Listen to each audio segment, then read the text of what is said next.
Hi friends, welcome back to our channel. இந்த வீடியோவில் veg biryani தான் ஷேர் பண்ணியிருக்கேன்.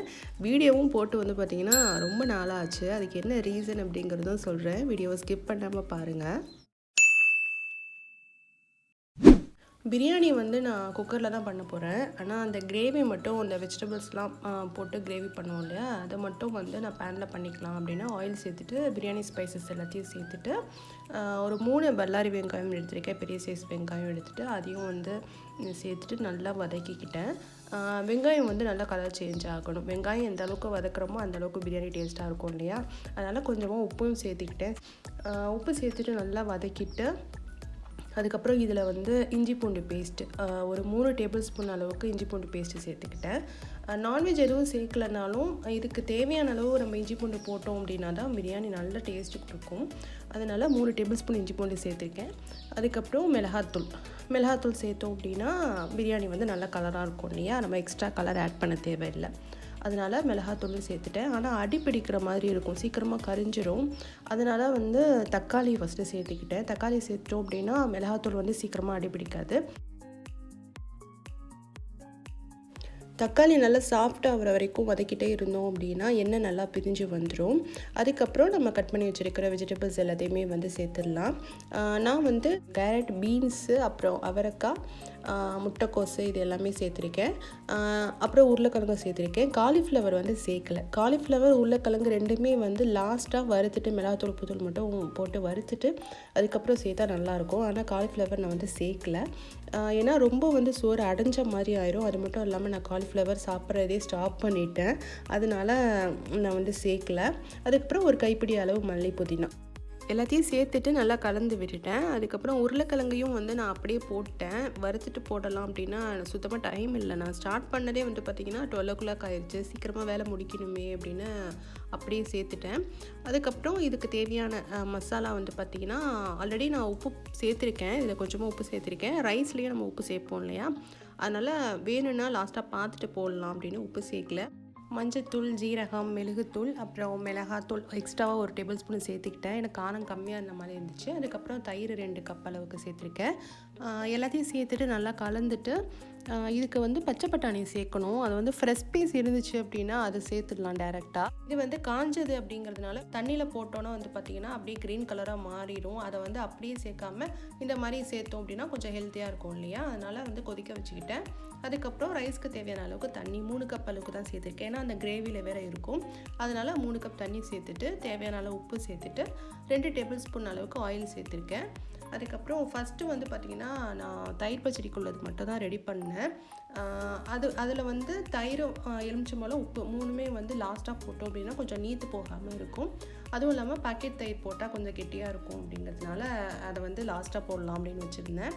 அதுக்கப்புறம் இங்கே பார்த்தீங்கன்னாலே தெரியும் நல்லா க்ரீன் கலராக இருக்குது. அந்த தண்ணியை வடிகட்டிட்டு லாஸ்ட்டாக இதை சேர்த்துட்டு ஒரு 5லேருந்து ஒரு 10 நிமிஷம் நல்லா வேக வச்சிட்டோம் அப்படின்னா எல்லாமே ரெடி ஆயிரும்.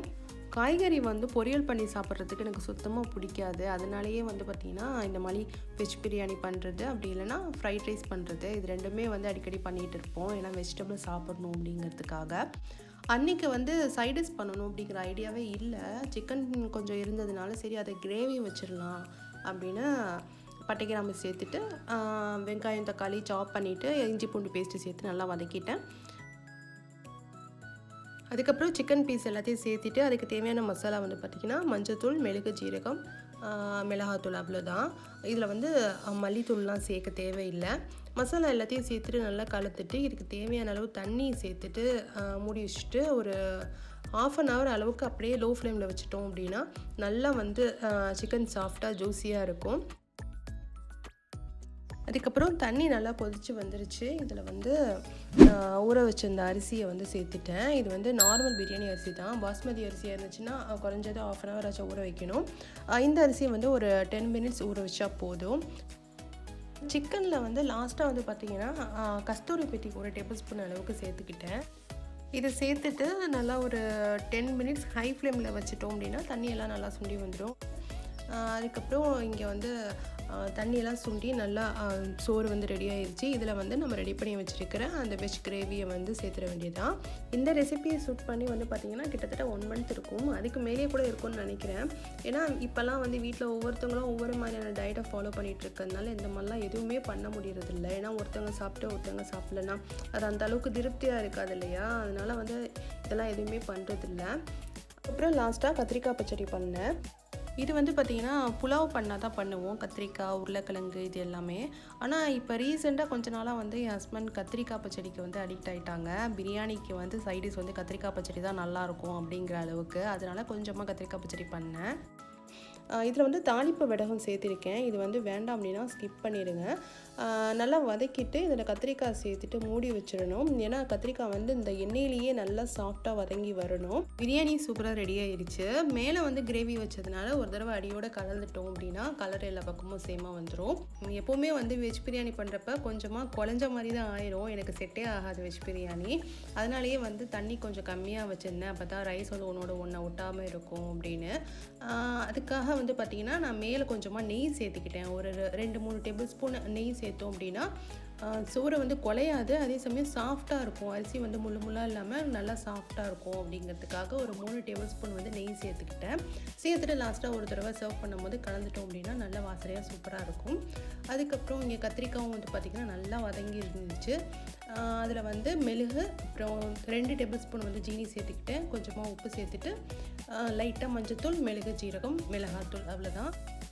அதுக்கப்புறம் லாஸ்ட்டாக ஒரு பச்சை மிளகாய் சேர்த்துட்டு எல்லாத்தையும் நல்லா கலந்துட்டு கொஞ்சம் வதங்கினதுக்கப்புறம் புளி தண்ணியும் கடைசியாக கொஞ்சம் மல்லித்தலையும் சேர்த்துட்டோம் அப்படின்னா நல்லா புளிப்பாக காரமாக கத்திரிக்காய் பச்சடி சூப்பராக ரெடி ஆயிடும். இந்த மெனுவெலாம் உங்களுக்கு பிடிச்சிருக்கும் அப்படின்னு நினைக்கிறேன். வீடியோ பிடிச்சிருந்துச்சு அப்படின்னா லைக் பண்ணுங்கள், ஷேர் பண்ணுங்கள். மறக்காமல் நம்ம சேனலையும் சப்ஸ்கிரைப் பண்ணிக்கோங்க. பக்கத்தில் இருக்கிற பெல் ஐக்கானையும் ப்ரெஸ் பண்ணிக்கோங்க. தேங்க்ஸ் ஃபார் வாட்சிங்.